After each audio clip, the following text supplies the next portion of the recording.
എല്ലാവർക്കും നമസ്കാരം. ഇന്ന് നമുക്ക് വളരെ പെർഫെക്റ്റ് ആയിട്ടുള്ള നല്ല ടേസ്റ്റി ആയിട്ടുള്ള റവ ലഡു എങ്ങനെയാണ് തയ്യാറാക്കുന്നത് നോക്കാം. വളരെ ഈസിയാണ് ഇത് തയ്യാറാക്കിയെടുക്കാൻ. സാധാരണ ലഡു തയ്യാറാക്കുന്ന പോലെ കഷ്ടപ്പാടൊന്നും ഇല്ല. അതുപോലെ നമ്മൾ ഇതിന് മുൻപ് ഒരു റവ കേസരിയുടെ റെസിപ്പി അപ്ലോഡ് ചെയ്തിട്ടുണ്ടായിരുന്നു. അതുപോലെ തന്നെ നല്ല ടേസ്റ്റി ആയിട്ടുള്ള ഒന്നാണ് ഈ റവ ലഡു. അപ്പോൾ അതെങ്ങനെയാണെന്ന് നോക്കാം. ആദ്യം തന്നെ നമ്മളൊരു പാത്രത്തിലേക്ക് 3 ടേബിൾ സ്പൂൺ നെയ്യ് ഒഴിച്ചു കൊടുക്കാം. 3 ടേബിൾ സ്പൂൺ നെയ്യാണ് ഈ റെസിപ്പിയിലേക്ക് മൊത്തത്തിൽ വേണ്ടത്. നെയ്യ് നന്നായിട്ട് ചൂടായി വന്നു കഴിഞ്ഞാൽ ഇതിലേക്ക് കുറച്ച് കശുവണ്ടിയും അതുപോലെ തന്നെ കിസ്മിസും ഇട്ട് നന്നായിട്ടൊന്ന് ഫ്രൈ ചെയ്തെടുക്കാം. ഇത് നിങ്ങളുടെ ഇഷ്ടത്തിന് അളവിൽ എടുക്കാവുന്നതാണ്. അങ്ങനെ പ്രത്യേകിച്ച് അളവൊന്നുമില്ല. ഇപ്പോൾ രണ്ടും നന്നായിട്ട് മൂത്ത് വന്നിട്ടുണ്ട്. നമുക്കിനി മറ്റൊരു പാത്രത്തിലേക്ക് ഇത് കോരി വെക്കാം. ഇനി അതേ നെയ്യിൽ തന്നെ നമ്മൾ 1 കപ്പ് റവ ഇട്ടൊന്ന് നന്നായിട്ട് വറുത്തെടുക്കണം. 1 മിനിറ്റാണ് നമ്മളിതിപ്പോൾ വറുത്തെടുക്കേണ്ടത്.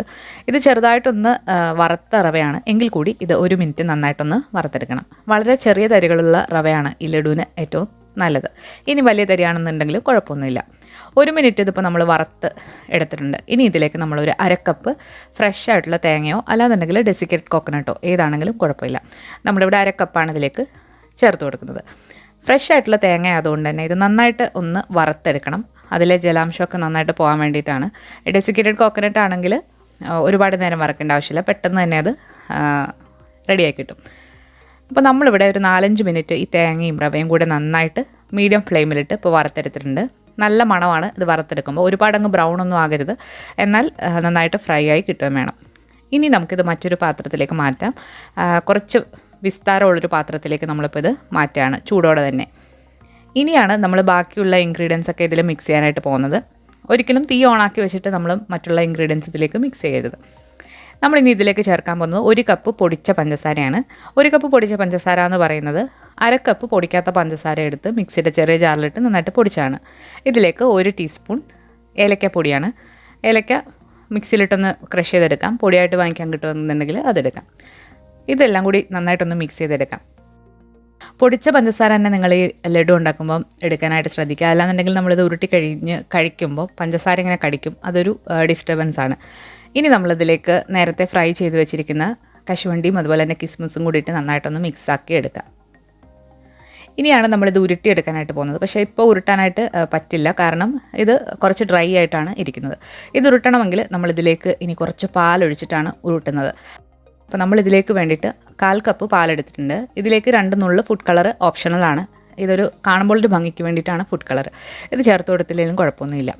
പാലെന്ന് പറയുമ്പോൾ തിളപ്പിച്ച് റൂം ടെമ്പറേച്ചറിൽ, അതായത് തണുത്ത് ഉള്ള പാലാണ്, ചൂടൊന്നുമില്ല. കളർ കൂടെ ഇട്ടിട്ട് നമ്മളിത് മിക്സാക്കി എടുത്തിട്ടുണ്ട്. ഇനി ഇതിലേക്ക് നമ്മൾ മറ്റൊരു സ്പെഷ്യൽ ഇൻഗ്രീഡിയൻ്റ് കൂടി ചേർക്കുന്നുണ്ട്. അതാണ് റോസ് എസെൻസ് എന്ന് പറയും. റോസ് എസെൻസ് നമുക്ക് വാങ്ങിക്കാൻ കിട്ടും. അല്ലാന്നുണ്ടെങ്കിൽ റോസ് വാട്ടർ എടുത്താലും മതി. റോസ് വാട്ടർ ആണെങ്കിൽ 1 ടീസ്പൂൺ ചേർക്കാം. റോസ് എസെൻസ് ആണെങ്കിൽ 2-3 ഡ്രോപ്സ് ഒഴിക്കാം. ഇത് നമ്മൾ ഈ ലഡുവിൽ ചേർക്കുകയാണെന്നുണ്ടെങ്കിൽ നല്ലൊരു സ്പെഷ്യൽ ടേസ്റ്റാണ്. നമ്മൾ കടകളിൽ നിന്നൊക്കെ വാങ്ങിക്കുന്ന സാധാ ലഡുവിൻ്റെ ഒരു ടേസ്റ്റ് കിട്ടാൻ വേണ്ടിയിട്ടാണ്. 1/4 കപ്പ് പാലാണ് നമ്മൾ മൊത്തത്തിൽ എടുത്തിട്ടുള്ളത്. അപ്പോൾ ഇനി ഈ പാല് കുറേശ്ശെയായിട്ട് നമ്മൾ ഈ മിക്സ് ചെയ്ത് വെച്ചിരിക്കുന്നതിലേക്ക് ഒഴിച്ചു കൊടുത്തിട്ട് നന്നായിട്ട് മിക്സ് ചെയ്ത് ഒന്ന് കുഴച്ചെടുക്കാം. അതിനുശേഷം നമ്മളത് ഉരുട്ടാനുള്ളൊരു പരുവത്തിലേക്ക് ആയിക്കിട്ടും. അപ്പോൾ എല്ലാ പാലും കൂടെ ആദ്യം തന്നെ ഒഴിക്കരുത്. കുറേശ്ശെ ഒഴിച്ചിട്ട് ആവശ്യാനുസരണം നോക്കിയിട്ട് എടുക്കാം. ഓരോ റവയും ഓരോ രീതിയിലായിരിക്കും. അപ്പോൾ നമ്മൾ കുറേശ്ശെ ഒഴിച്ചു കൊടുത്തിട്ട് വേണം അത് ഉരുട്ടിയെടുക്കാനായിട്ട്. ഞാനിവിടെ 1/4 കപ്പ് പാല് മുഴുവനായിട്ടും ഇതിലേക്ക് ഒഴിച്ചു കൊടുത്തിട്ടാണിത് ഉരുട്ടിയെടുക്കുന്നത്. ഇപ്പോൾ ഇത് ഉരുട്ടാനായിട്ടുള്ളൊരു പരുവമായിട്ടുണ്ട്. നല്ലതായിട്ട് പ്രസ് ചെയ്തിട്ട് ഉരുട്ടുക. ഇതങ്ങനെ കുറച്ച് കഴിഞ്ഞാൽ ഉരുട്ടാൻ പറ്റാതെ ആകുക അങ്ങനെയൊന്നുമില്ല. നമുക്ക് ഡ്രൈ ആവും തോറും കുറേശ്ശെ പാലൊഴിച്ച് കൊടുത്തിട്ട് നന്നായിട്ട് മിക്സ് ചെയ്തിട്ട് ഉരുട്ടിയെടുക്കാവുന്നതാണ്. പക്ഷെ നമ്മൾ സാധാരണ ലഡു ഒക്കെ തയ്യാറാക്കുമ്പോൾ അത് പെട്ടെന്ന് ഉരുട്ടിയില്ല എന്നുണ്ടെങ്കിൽ നമുക്ക് പിന്നെ ഉരുട്ടാനായിട്ട് പറ്റില്ല. അപ്പോൾ എല്ലാം ഇതുപോലെ നന്നായിട്ട് പ്രസ് ചെയ്ത് നമ്മളിപ്പോൾ ഉരുട്ടി എടുത്തിട്ടുണ്ട്. 12 ലഡുവാണ് 1 കപ്പ് റവയുടെ അളവിൽ നമുക്ക് കിട്ടിയിട്ടുള്ളത്. അപ്പോൾ ഇത് ഇരിക്കും തോറും കുറച്ചുകൂടെ ഒന്ന് സെറ്റായിട്ട് കിട്ടും. നല്ല അടിപൊളിയായിട്ട് തന്നെ ഇത് സെറ്റായിട്ട് നല്ല ടേസ്റ്റി ആയിട്ടുള്ള ഒരു ലഡുവാണ്. അപ്പോൾ എല്ലാവരും ഒന്ന് ട്രൈ ചെയ്ത് നോക്കിയിട്ട് നിങ്ങളുടെ ഫീഡ്ബാക്ക്സ് അറിയിക്കുക. അതുപോലെ വീഡിയോ ഇഷ്ടമായിട്ടുണ്ടെങ്കിൽ ലൈക്ക് ചെയ്യാനും ഷെയർ ചെയ്യാനും മറക്കരുത്. നമ്മൾ ഒരാഴ്ചയായിട്ട് വീഡിയോസ് ഇടൽ കുറവായിരുന്നു. അപ്പോൾ അത് നാട്ടിൽ പോകുന്ന തിരക്കൊക്കെ ആയിട്ട് കുറച്ച് ബിസി ആയിരുന്നു. അതുകൊണ്ടാണ്.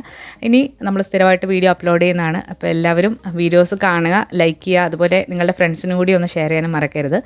അപ്പോൾ പുതിയൊരു റെസിപ്പി വീഡിയോ ആയിട്ട് നമുക്ക് വീണ്ടും കാണാം. താങ്ക്